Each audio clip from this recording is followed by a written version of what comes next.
ඊට පස්සේ බුදුහාමුදුරුවෝ දැන් අර අනික් සූත්‍රවල සබ්බාසව සංවර පරියාය සූත්‍රයේ විනෝදනා පහතම්බා කියපු එක මේකේ ඊයේ කිව්වේ සබ්බාසව සංවර පරියාය සූත්‍රයේ විනෝදනා පහතම්බා. මේකේ කතමාචානන්ද පහන සංඥා. මෙතෙන්දී වෙන වචනයක් පාවිච්චි කළේ පහන සංඥා. මේ තුනමත් අර දීර්ඝ සංසාරේ අපේ නාමකාය තුල තියෙන මතක සටහන් දීගම්මා.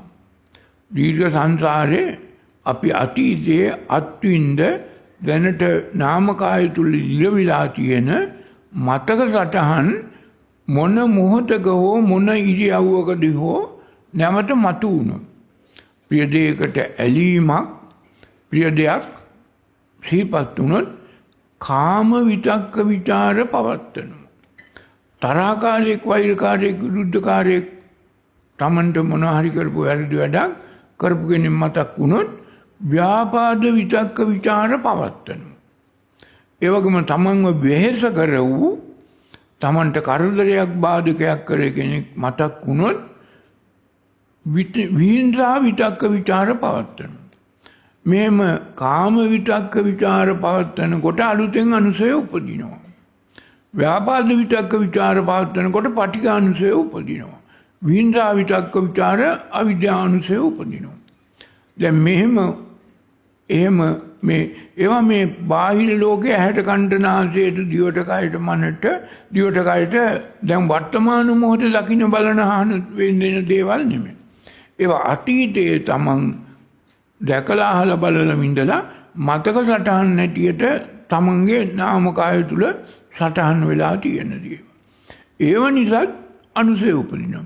එතකොට ඔබ කල්පනා කරගන්න ඕනේ ඔබේ මේ දුක් පැවැත්ම දිගින් දිගටම මේ සංසාර ගමන යන්න ක්‍රම දෙකකට විදි දෙකකට අනුසය උපදිනවා. තණ්හානුසය, පටිඝානුසය, අවිද්‍යානුසය. එකක් වර්තමාන මොහොතේ ඇහැට කනට නාසයට දිවට කයට කියන පහට අරමුණු වන රූප, ශබ්ද, ගන්ධ, සුවඳ, රස, සුව පහස. එකක්. ඒව රස සංවා. දෙවෙනි කොටස ඊට වැඩිය බලවත් අතීත සංසාරයේ 91 කල්පයක් තුල අපි ඒ වගේ ඇහැට කනට නාසයට දිවට කයට අල්ලගත්ත දේවල් මනසෙන් මතක සටහන් නැටියට සටහන් වෙලා තියෙන ඒවා දීගම්වා. ඒ දීගම්වා කොටස නිසා මේ පැවැත්ම පවත්වාගෙන යන්නට උපකාර වන අනුසය අලුතෙන් උපදිනවා. ඒකට දෙආකාරයකට අනුසය උපදිනවා. එකක් රස්සංවා, එකක් දීගම්වා. මේ දෙආකාරයෙන්ම උපදින අනුසය නවත්තන්න, විවත් කරන්න, ප්‍රහාණය කරන්න, අස් කරන්න බුදුහාමුදුරුවෝ කියා දුන්නා. මේ එකක් තමයි ඔය කතමාචානන්ද පහන සංඥා. ඉදානන්ද බික්කු අරඤ්‍යගතව මේ විදිහට ඉදානන්ද බික්කු උප්පන්නං කාම විතක්කං. කාම විතක්කාව තමයි කාම විතක්ක විචාර පාත්තලා ප්‍රිය දෙයට ඇල්ල තණ්හානුසය. ව්‍යාපාද විතක්ක විචාර පැවැත්වුවොත් තමයි පටිඝානුසය. විහිංසා විතක්ක විචාර පැවැත්වුවොත් තමයි විද්‍යානුසය. මෙහෙම කාම විතක්ක ආවොත් නෙක්ඛම්ම සවිතක්ක සවිචාර වඩන්තු. නෙක්ඛම්ම කියන්නේ කාමයේ මිදී නිදහස. නිකාමලාභී. නෙක්ඛම්. දැන් මේ නෙක්ඛම්ම නිකාමලාභී කියන එක ත්‍රිපිටකය පරිවර්තනය කරපු බකපඬිතුයෝ නයිස්ක්‍රම්‍ය කියන මොකද්ද වචනයක් දාලා තියෙනවා සංස්කෘතෙන් අරගෙන. කොච්චර පැහැදිලි වචනයක්ද? කාමයෙන් මිදී නිදහස් වීම නිකාම, නෙක්ඛම්. නයිස්ක්‍රම්‍ය කියන එක තමයි උගන්වන්නේ බෞද්ධ පාලි විශ්වවිද්‍යාලය. ඔක තමයි මේ ධර්මයේ ආධර්මය කලේ. ඉතින් ඒක නිසා කාම විතක්ක විචාර පැවැත්වුවොත් ආවොත් හිතට නිකාමලාභී වෙන්න නෙක්ඛම්ම සවිතක්ක සවිචාර වඩන්න ඕනේ. ඒකත් ආනපාන සති සමාධිය වැඩි වීම. ව්‍යාපාද විතක්ක ਵਿਚාරාවොත් අව්‍යාපාද සවිතක්ක සවිචාර වඩන්න ඕන. එහෙම නැත්නම් මෙත්තානුසති මඨානුසති බුද්ධානුසති වඩන්න ඕන. විහිංසා විතක්ක ਵਿਚාරාවොත් වෙහෙස කරවන අවිහිංසා සවිතක්ක සවිචාර වඩන්න ඕන. මේක වඩනකොට හිත පිරිසිදු වෙනවා පියවර 6කින්.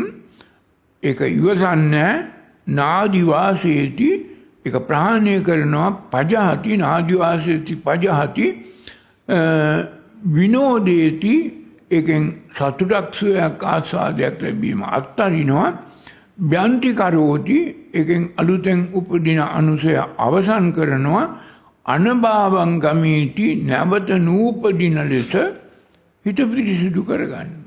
ඒක ප්‍රතිඵලය. නාදි වාසේති පජහති විනෝදේති ව්‍යන්ති කරෝති අනභාවං ගමීති.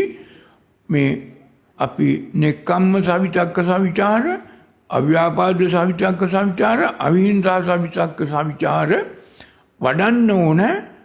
අර දීර්ඝ සංසාරයෙන් ආපු මතක සටහන් ආපු අවස්ථාවට. එහෙම නැත්නම් කාම විතක්ක විචාර, ව්‍යාපාද විතක්ක විචාර, විහිංසා විතක්ක විචාර අලුතෙන් ඇති වුණා. ඒවා වර්තමාන මොහොතේ ඇහැට කනට නාසයට දිවට කයට අරමුණු වෙච්ච ඒවා නෙමෙයි අතීතේ. ඇහැට කනට නාසයට දිවට කයට මනට අරමුණු වෙලා තදෝමයන් පටිච්ච වෙලා නාමකාය තුල මතක සටහන් නැටිට තියෙනවා ඔබ සියලු දෙනා. ඒක තමයි මේ පහන සංඥා විදියට බුදුහාමුදුරුවෝ කියලා දීලා තියෙන්නේ. මේක ඊයේ කියපු සබ්බාසව සංවර පරිසය සූත්‍රයේ විනෝදනා පහතබ්බා. අද ඒකට වෙනම නමයක් දැම්මා පහන සංඥා කියලා. එක සූත්‍රවල මේ විදිහට එකම කාරණය වෙන වෙන වචන වලින් විග්‍රහ කරලා තියෙනවා. ඊළඟට